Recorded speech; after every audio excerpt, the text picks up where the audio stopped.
Welcome to Guitar Gallery. It's Stefan and Stefan here. Today we're doing another review. We've got something very different. We've never had something from Czech Republic before that I know of, Stefan.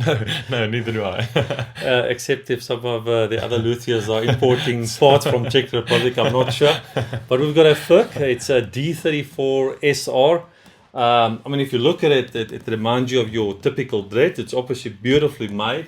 It's got a beautiful slotted headstock, and we'll talk about that a little bit later. But it's your, I also say, your classic combination. It's a Sitka spruce top, and you've got your East Indian rosewood. You've got your mahogany neck. It's the satin finish, which is quite comfortable to play. So looking at it, you think this is your typical dread. But I think we had a bit of a surprise when we played this guitar. The surprise comes in when you play it, because aesthetically, when you look at it, it doesn't look like something you've never seen before. Yeah. But when you start playing it, there's something that happens. You can hear that this guitar, it comes from a different country and it's got a unique voice. It's a sweet country.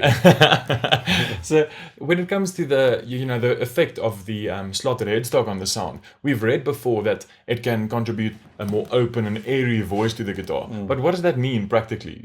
How does vanilla ice cream taste? How do you explain that? So the only example I can try to ask you to imagine is if you have punchiness on the one side, then you've got this open airiness on the other side. Not saying that this guitar lacks, firmness in the notes, but there's a sweetness, there's a mellowness to the attack, Definitely. to the initial attack. Yes, Yeah. and it's one of those, it's a kind of mellowness that it's a loud guitar, but it doesn't hurt you when you play it loud. I think for me, it's like a mellowness or a sweetness with definition. Yes, Because I think you can get a guitar where it's almost like too mellow. It's like you don't. It's muddy. Yeah, you don't hear anything. Yeah, but this has got. But it just, you sit there and it almost like pulls you in. You want to hear more of it. Yes, it's like a warmth, but a composed warmth. As you said, it's a defined note. And when you play this guitar, it favors. You discussed it earlier. Open chords and open note. It favors those complex open note. It wants to be played that way.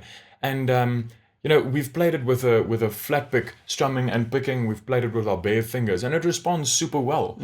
Especially with this open sound, with this open voice, it responds remarkably well to a soft touch with your bare fingers, which is not something that dreads are good at. And well balanced. I mean, I was recording it, and then you can really hear when a guitar gets a little bit boomy, but very well balanced. And all up and down, that the one piece we played was all up in the neck. And sometimes you find that, especially the lower notes on the register, higher up on the neck, they don't sustain as well. But on this guitar it does. It's clear that this guitar is well built, it's a good design, and an immaculate instrument. It's a very rewarding instrument to play. And I always catch myself out, when I noodle around on the fretboard and I play something that I've never played before, I know I'm having fun with the instrument because it inspires you. That's what you want as an artist. And this is no exception. Yeah. Stefan, and then what would you say would you use? I mean, we touched obviously on some of the characteristics, but what would you use this guitar for?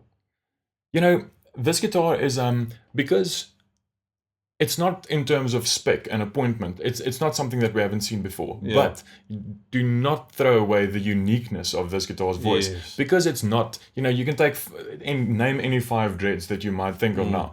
Name any of them, and this one will sound different to them all. Definitely. It's definitely in terms of quality and sustain and complexity, it's up there with the rest of them all. But this guitar's strength lies in the fact that it doesn't sound like anything else. It comes from a complete different country, and it's got a unique voice. It's a beautiful thing about this guitar, and I think it's also its biggest strength.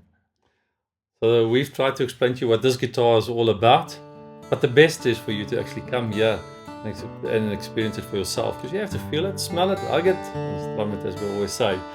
And thank you for watching, and we hope to see you soon. Bye-bye.